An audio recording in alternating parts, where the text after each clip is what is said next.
Bismillahirrahmanirrahim.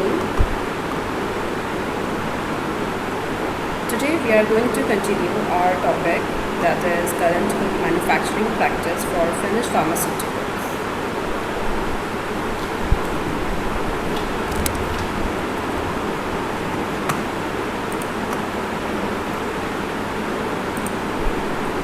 We have already covered these headings, which you can easily see in slide. That is subpart A, general provisions. Subpart B, organization and personnel. Subpart C, buildings and facilities. And subpart D, that is equipments. These headings were already covered in our previous lectures, and today we are going to start next headings of this chapter.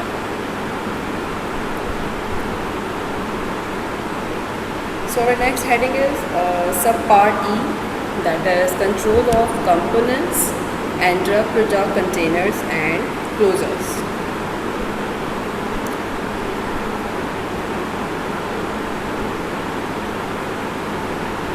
You can see here codes are mentioned here, and I already told you that these codes with headings are already mentioned in FDA website as well as in book.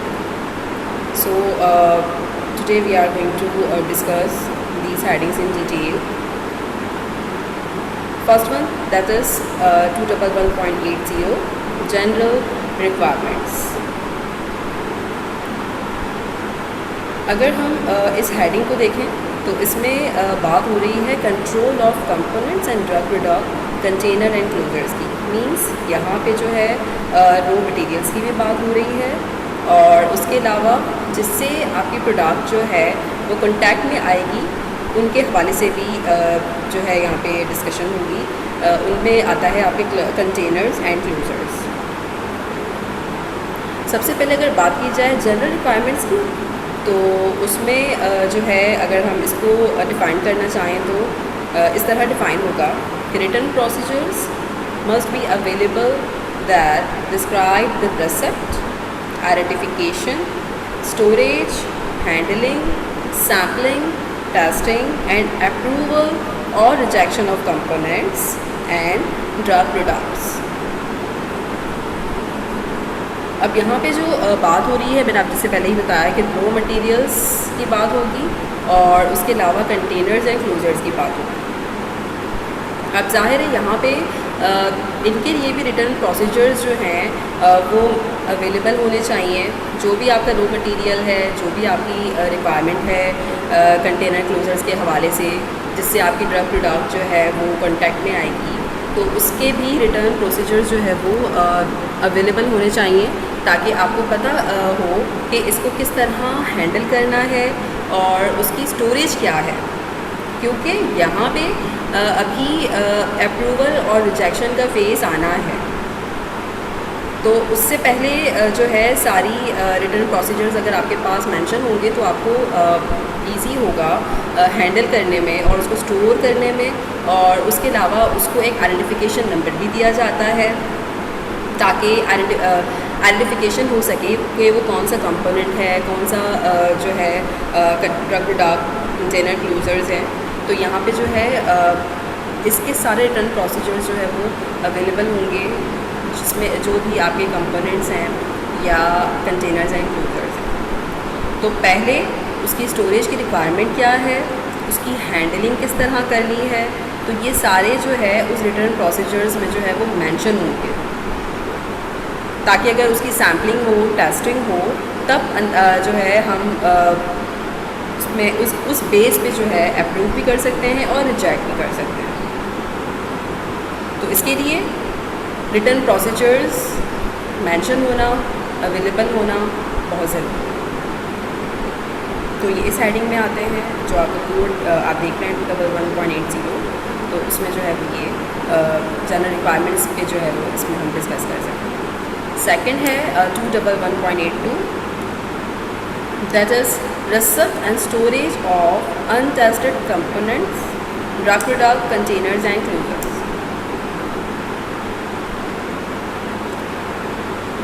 यहाँ पे भी यही है कि receipt and storage of untested components, जो भी code है, जो भी आइडेंटिफिकेशन है उस सैम्पल की, चाहे वो अनटेस्टेड कंपोनेंट ही क्यों ना हो, या drug product containers and closures, तो उनका जो है सारा रिकॉर्ड जो है वो मेंशन होगा। उसकी रिसेप्ट है, उसकी स्टोरेज है कि उसकी रिक्वायरमेंट क्या है स्टोरेज की। मतलब ज़ाहिर है पहले अगर कोई कंपोनेंट आता है तो वो टेस्टेड तो नहीं होता, अगर हमें उसको पहले टेस्ट करना है उसके बाद हम उसको अप्रूव और रिजेक्ट करेंगे। तो इसीलिए अब अगर कोई अनटेस्टेड कंपोनेंट भी है तो उसकी भी स्टोरेज कंडीशन हमें प्रोवाइड करनी होगी। और जो कंपोनेंट है और उसके अलावा drug product containers and closures, तो स्टोरेज कंडीशन क्या होगी इसकी, या जो भी रिटर्न प्रोसीजर्स जो है वो अवेलेबल हैं उस बिहाफ पे जो है हम उसको स्टोर करेंगे।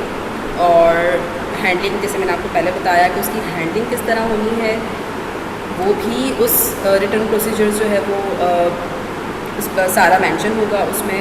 और उसके बाद रिसेप्ट है, आइडेंटिफिकेशन है और उसकी स्टोरेज है अनटेस्टेड कंपोनेंट की या कंटेनर्स एंड क्लोजर्स की। तो ये सब भी फॉलो करना बहुत ज़रूरी होता है, ताकि जो है अगर देखो स्टोर करना जो है उसका मकसद ही यही है कि उसमें कोई कंटामिनेशन ना हो। क्योंकि अगर हमने उनको वो स्टोरेज कंडीशन नहीं दी जो उसकी रिक्वायरमेंट है, तो अगर उसकी टेस्टिंग होगी तो वो तो रिजेक्शन की तरफ ही जाना है उस सैम्पल को। तो इसीलिए स्टोर किया जाता है अनटेस्टेड कंपोनेंट को भी या कंटेनर्स क्लोजर्स को भी उनकी रिक्वायरमेंट के अकॉर्डिंग,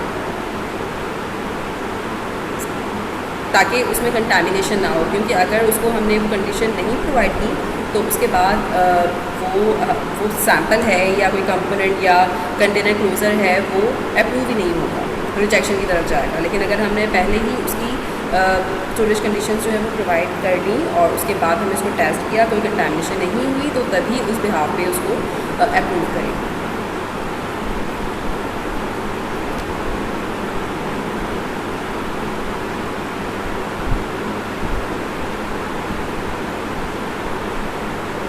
इसी में 211.89 that is rejected components, drug product containers and closures. These items shall be identified and controlled to prevent their use in manufacturing.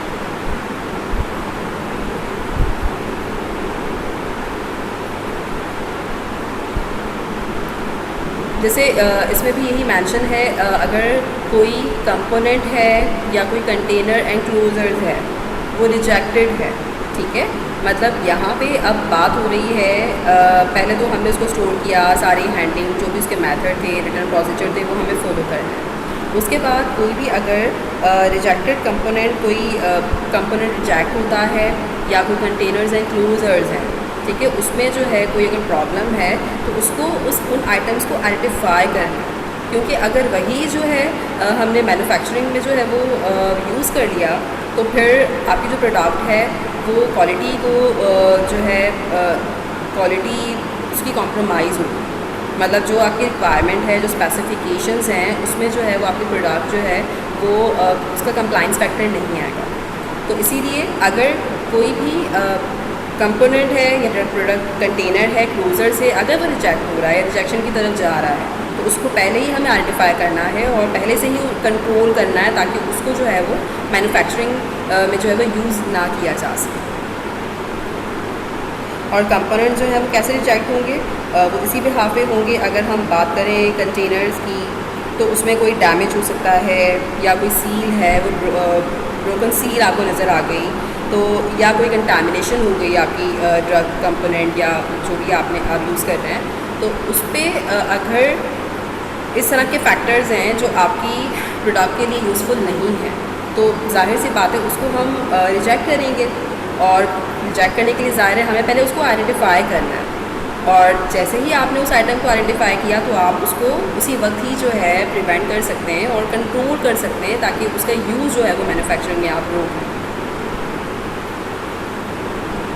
क्योंकि इसको तो आप विजुअली इंस्पेक्ट भी कर सकते हैं। विजुअल इंस्पेक्शन से भी जो है वो आपको अंदाज़ा हो सकता है कि आपका जो कंपोनेंट है या कोई कंटेनर क्लोज़र है उसमें कोई ब्रेकेज तो नहीं है, और सील अगर प्रेजेंट है तो वो सारी वो उस क्वालिटी के जो क्वालिटी आपने मेंटेन करनी है, क्या वो वाकई ही वो मेंटेन कर भी रही है या नहीं, या जो पर्पस है उसका आपकी ड्रग प्रोडक्ट के लिए, क्या वो उस पर्पस के लिए वो यूज़फुल है भी या नहीं।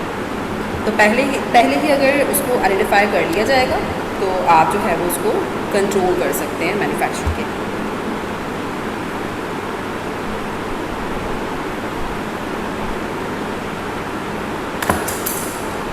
अब जो नेक्स्ट कोड है वो है 211.94, that is drug product containers and closures. Containers and closures product contact materials must protect the product and must be non-reactive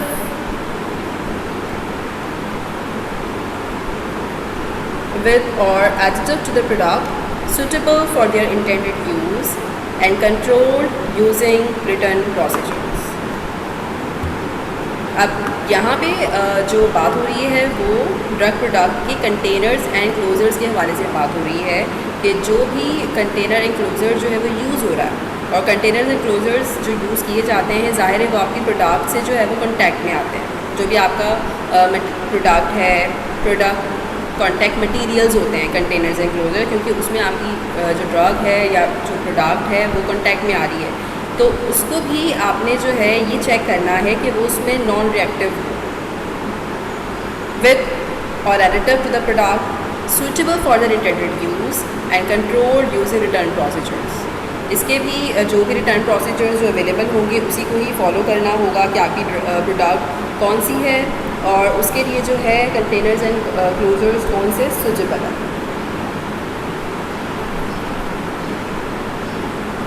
तो यहाँ पे प्रोडक्ट कंटेनर्स एंड क्लोजर्स की बात हो रही है कि वो नॉन रिएक्टिव होने चाहिए, क्योंकि उसमें आपकी जो प्रोडक्ट है वो कॉन्टैक्ट में आ रही है।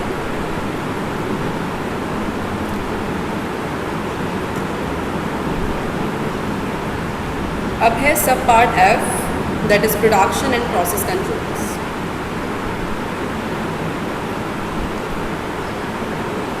Return procedures and deviations. अब यहाँ पे पहले तो हमने बात की कंपोनेंट्स की और उसके बाद हमने बात की थी कंटेनर्स एंड क्लोजर्स। अब जो यहाँ पे बात हो रही है, यहाँ पे जो फोकस है वो है प्रोडक्शन एंड प्रोसेस कंट्रोल पे। तो रिटर्न प्रोसीजर्स एंड डेविएशंस।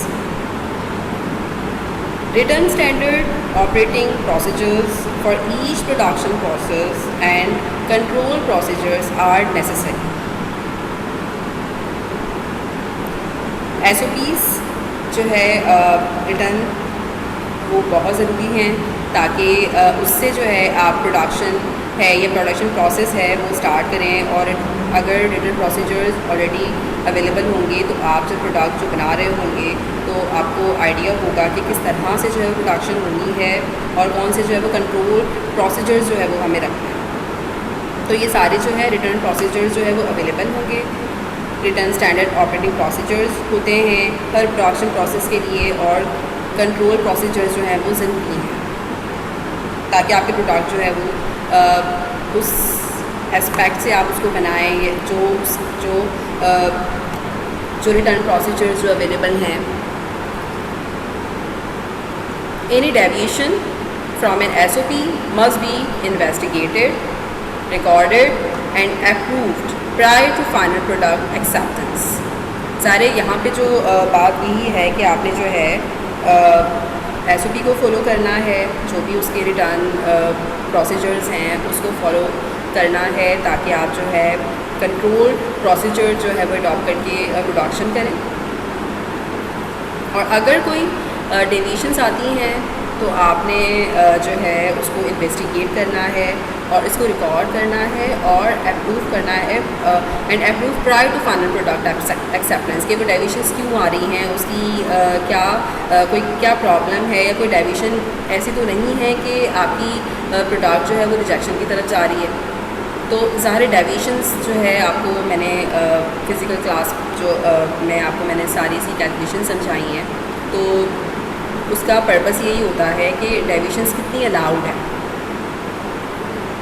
तो अगर आपकी प्रोडक्ट जो है कंप्लाइंस नहीं है अगर क्वालिटी के अकॉर्डिंग, तो आप जो है इसको इन्वेस्टिगेट पहले करें कि ऐसी क्या प्रॉब्लम है इसकी वजह से जो है वो डेविएशंस आ रही हैं।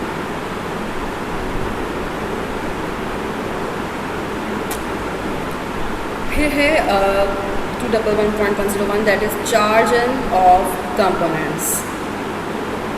The procedures used to formulate a badge shall be written and follow।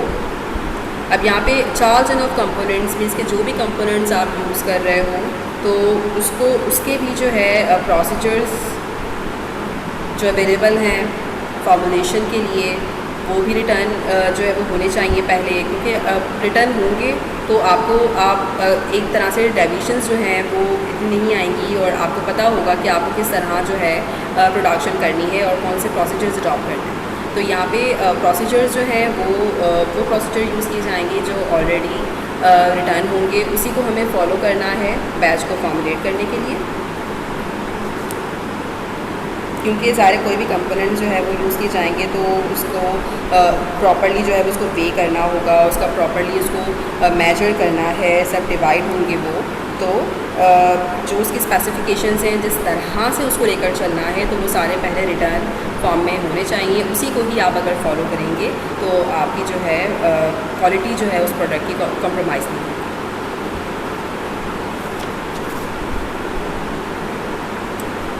फिर है 211.103 that is calculation of yield.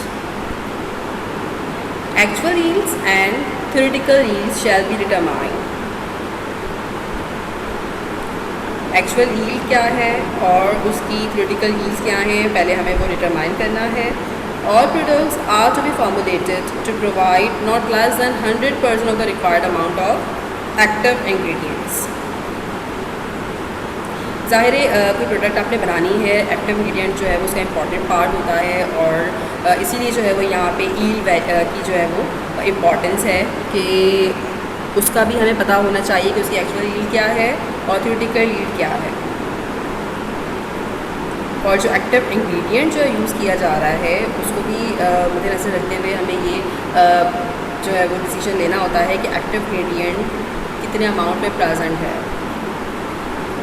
और products are to be formulated to provide not less than 100% of the required amount of active ingredient। तो जो active ingredient है उसकी जो भी उसकी वैल्यू है क्वांटिटी में यूज़ आप कर रहे हो एक्टिव इंग्रेडिएंट, तो वो भी नॉट लेस दैन 100% होना चाहिए, प्रोवाइड करे। The identity and quantity of each component incorporated into a batch must be recorded। तो जो आइडेंटिटी है और क्वांटिटी है हर कंपोनेंट की जो आप यूज़ कर रहे हो फॉर्मुलेशन में, तो वो भी रिकॉर्ड करना ज़रूरी होता है, ताकि आप अगर बाद में आप जब उसकी प्रोडक्ट की जो है वो जो अप्रूवल या रिजेक्शन का फेज़ होता है, तो वो जब पहले से ही वो वैल्यूज़ रिकॉर्ड होंगी तो उस बिहाफ पे आप जो है डिसीजन लेते हैं कि आपकी प्रोडक्ट जो है वो उस स्टैंडर्ड के मुताबिक फॉर्मुलेट हुई है या नहीं जो आपकी रिक्वायरमेंट है।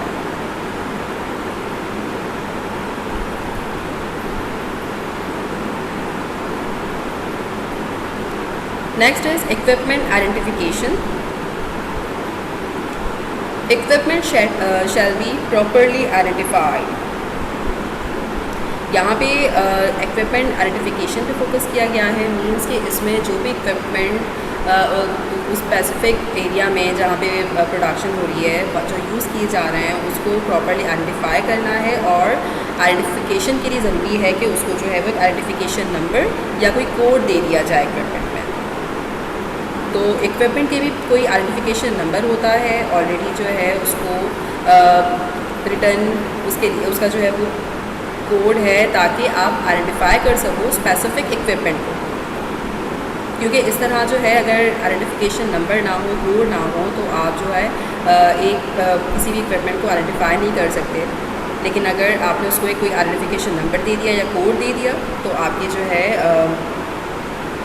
आसानी हो जाती है, ताकि आप उसको आइडेंटिफाई कर सकें। अगर कोई इक्विपमेंट में कोई प्रॉब्लम है तो उस कोड से या कोई उस आइडेंटिफिकेशन नंबर से जो है आपको आसानी होगी कि यहाँ इस इक्विपमेंट में प्रॉब्लम है, तो आप डायरेक्टली जहाँ पे कोड मेंशन होंगे आप उसी इक्विपमेंट को जाके देख सकते हैं।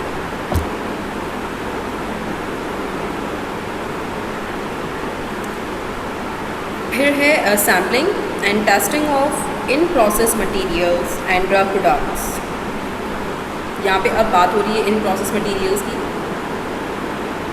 Significant in process steps are to be identified and appropriate sampling, testing and approvals obtained before proceeding further in the production cycle. Rejected materials must be controlled. अब यहाँ पे जो फोकस किया गया है वो इन प्रोसेस मटेरियल्स पे जो है वो फोकस किया गया है कि प्रोडक्शन हो रही है इन प्रोसेस के दौरान जो है आपने वहाँ पे सैम्पलिंग करनी है और टेस्टिंग करनी है, ताकि आप आपके पास इस तरह की वैल्यूज़ आएँ जिस बिहाफ पे आप फ़ैसला कर सकें कि वाकई भी आपकी जो प्रोडक्ट है वो डेविएशंस मतलब अगर कितनी हैं उसके अंदर, और ताकि आप उसको जो है वो कंट्रोल भी कर सकें, या अगर कोई प्रॉब्लम नहीं है तो फिर आप जो है उस प्रोडक्ट को अप्रूव करने में कोई प्रॉब्लम नहीं आती। तो इसके लिए ज़रूरी ये होता है कि इन प्रोसेस भी जो है वो सैम्पलिंग और टेस्टिंग हो and approvals obtain before proceeding further in the production cycle, ताकि अगर कोई प्रॉब्लम अगर आपको नज़र आती है तो आप उसको उसी वक्त ही जो है वो रिज़ॉल्व करें। ऐसा ना हो कि वो प्रोडक्ट बन गई और फिर उसके बाद जो है कोई प्रॉब्लम है तो अगर कोई आप फिर जो है आपके लिए उसको रिज़ॉल्व करना उस प्रॉब्लम को थोड़ा सा मुश्किल हो जाएगा।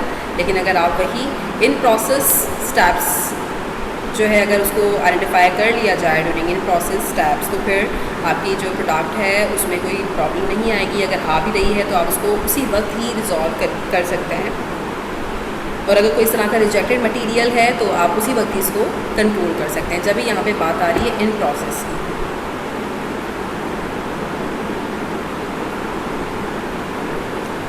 फिर है टाइम लिमिटेशंस ऑन प्रोडक्शन।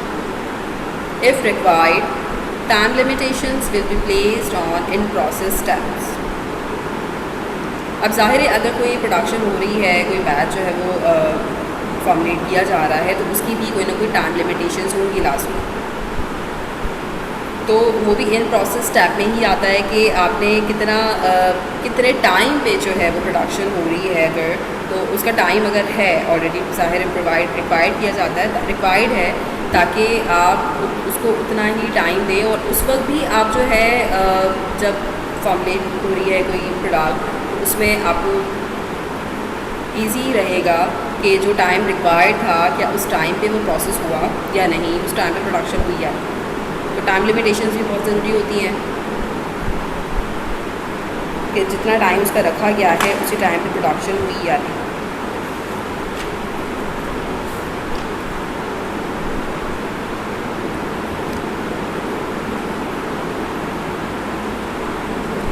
फिर है कंट्रोल ऑफ माइक्रोबायोलॉजिकल कंटामिनेशन। यहाँ पे अब जो फोकस है इस बोर्ड पे वो है microbiological contamination. Appropriate procedures are to be prepared for the control and prevention of microbiological contamination.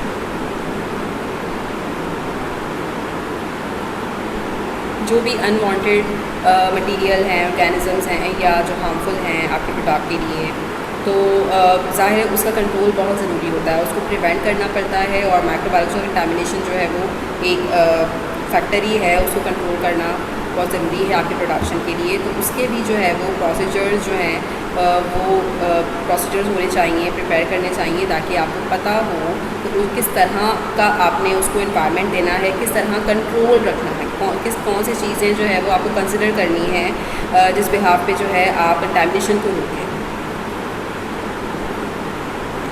Sterilization process must be validated, और ज़ाहिर जो भी स्टरलाइजेशन प्रोसेस है वो वैलिडेटेड हो।